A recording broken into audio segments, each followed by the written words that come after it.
You know what else I wanted to talk to you about is you sent me a thing about you sent me that buck, a picture of that buck. Which one? The Rompola buck. Which one is that? It's called the Rompola buck. Was that the buck where the guy faked it? Well, no?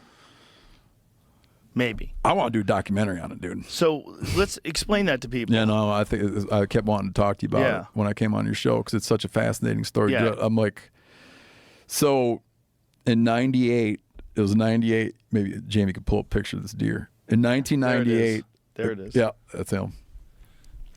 So it's a crazy story about this deer. Now, a little bit, so this takes place in Michigan in 1998. Now, the biggest white-tailed deer, the biggest typical white-tailed deer in the world is this deer called the Hansen buck, or Milo Hansen killed the biggest typical white-tailed deer in the world. Okay? I think the Hansen buck was, the Milo Hansen buck was killed in the 80s, if I'm not mistaken. There's the Milo Hansen buck. There it is. Man, that's a big buck. Yep. Canada. When you look at these pictures, notice when you look at the Milo Hansen buck, you want to notice a couple things about it. When you look at all these giant bucks, you'll want to notice how the burrs are positioned on top of his head, like how much space is between those burrs. And you want to notice, like, on these giant bucks, the presence of little extra points and little points here and there and shit.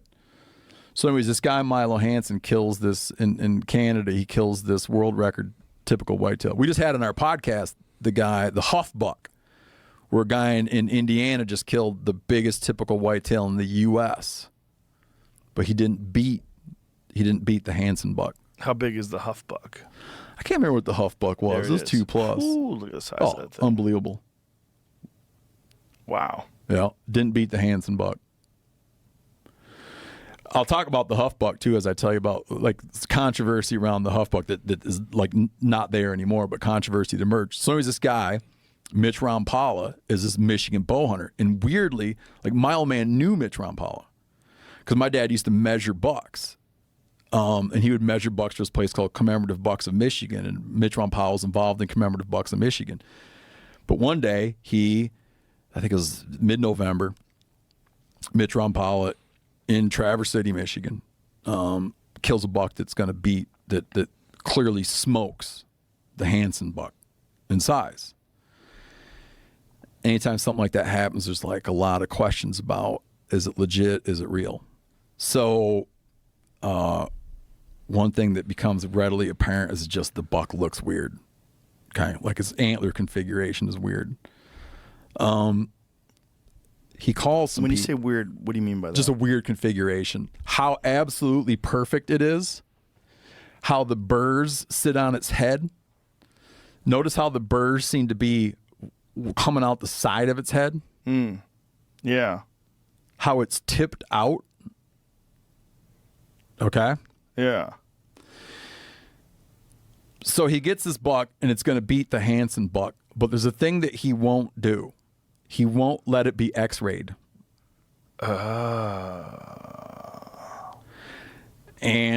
what does he say when they say we want to X-ray it? Well, first off, he comes forward with the buck. He's a very private person. Okay, so everybody already knows he's a very private person. He comes forward with the buck, and it's more like everybody else is saying that this buck is going to beat the Hansen buck. And then all these theories start to emerge that he had fabricated the rack, that he had access to a deer farm. So he was able to make this perfect rack. And people are looking at the photo of the buck, and its ear droops funny. There's blood in weird places. The antlers seem to be not colored quite correctly. And there's this idea that he killed the buck for real, cut open its hide on its head, took a fabricated buck rack on a skull plate and attached it. Whoa. However, a tribal game warden sees it at his house, doesn't see anything fishy about it, and some guys come to officially measure the buck, just like in the picture you saw. They officially measure the buck, but they never examine the skull plate. All those people say, that these eyewitnesses are like, I didn't see anything wrong with that buck. But he won't enter the buck into the record books, citing like a disagreement with the record books over some stuff. And he's like, and a lot of people kill deer and don't enter them in the record books. People are also looking, they're like, a big buck like that's never come out. There's no big bucks in Traverse City. Like, how's this guy kill this big buck where there's no big bucks? And people are like, yeah, but these giant bucks are freaks. Like, no, you don't kill multiple 200-inch whitetails in one spot. But you'd be like, well, you kill a bunch of 170s and 180s and 190s. It does look weird. Well, that's another one. What's that one? Well, that's where the story starts getting rich. So no. So check this out. Well, this is the reason I want to make a documentary about this. It's legitimately unsolved. Milo Hansen, the guy that has the Hansen buck, he makes a lot of money renting his buck out to buck shows. This is no joke, dude. Like, what? Like, like you'll have like trade shows, not trade shows, but like public sporting goods shows, gun shows, state sporting goods shows, whatever. The people that organize it will pay to have the Hansen buck on display.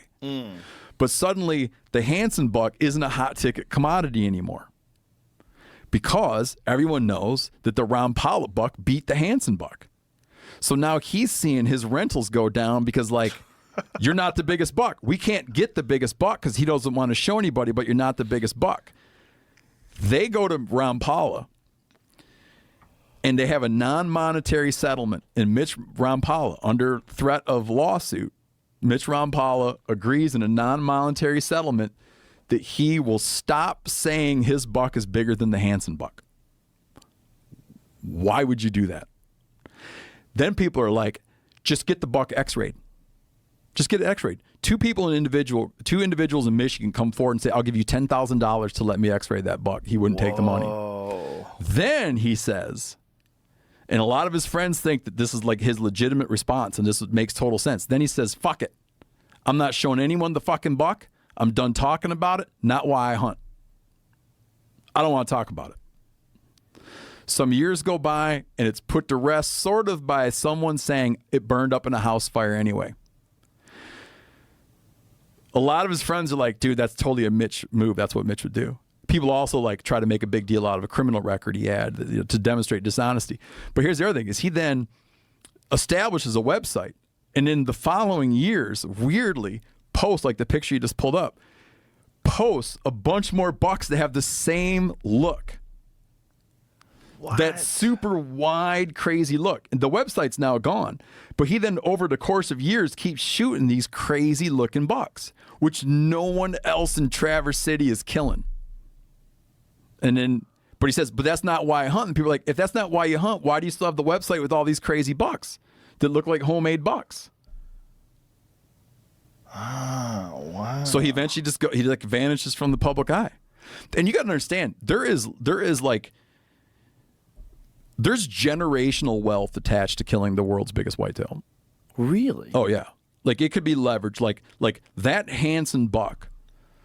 The amount of just endorsements and the never-ending like display stuff. When Dustin Huff, the kid that just killed the new record, there you go. Home of the Hansen buck. World record whitetail deer. Scoring 213 and 5/8.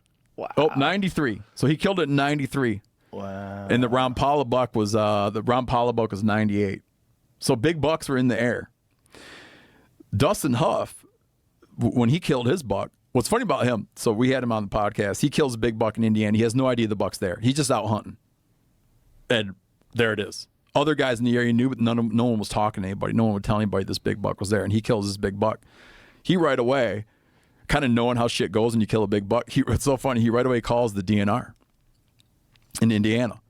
Gets someone on the phone. He's like, hey, man, I just killed a huge buck. I just want to tell everybody, and I want to get it all squared away that I killed this huge buck. No one will call him back. Then the rumors start flying. He poached it. He's not actually a resident. He did this. He did that. Game wardens call him up. We understand you killed a big buck. I tried to tell you I killed a big buck. So now, after the fact, they come out and do like a site inspection, and he puts all the hysteria to rest, and then sold the buck for an undisclosed amount of money. Sold it? Yeah, oh yeah. I'm sure it was a lot of money. Like, what's a lot of money for selling a buck? Oh, he won't say. We pressed him on it. He won't say. The only thing I know, one little detail about the buyer, which once I heard the detail about the buyer, I think I found who it was. Like I think I know who it was, but he probably around for that buck because it's not the world's biggest. It has to be. He wouldn't say, but like guys I know that know, or it has to be a 6-figure deal. Really? Yeah. Probably. He won't put it to rest. Or I think one of our guys that I work with real close, Spencer, maybe Spencer came in and made a guess at 80 because he kind of he reports on that kind of stuff. So that's not the generational wealth thing, but like the biggest is a thing that like your kids, if that record stands, like your kids will enjoy the benefits of that deer. 95, it says that Hansen buck was worth up to $1 million. Wow. That's 30 years ago. Wow. Yeah. Maybe I was That's a full of big shit. gap. Maybe I also was said he full made of shit when I said generational. Said he But made $600K here. I don't know how accurate that is either.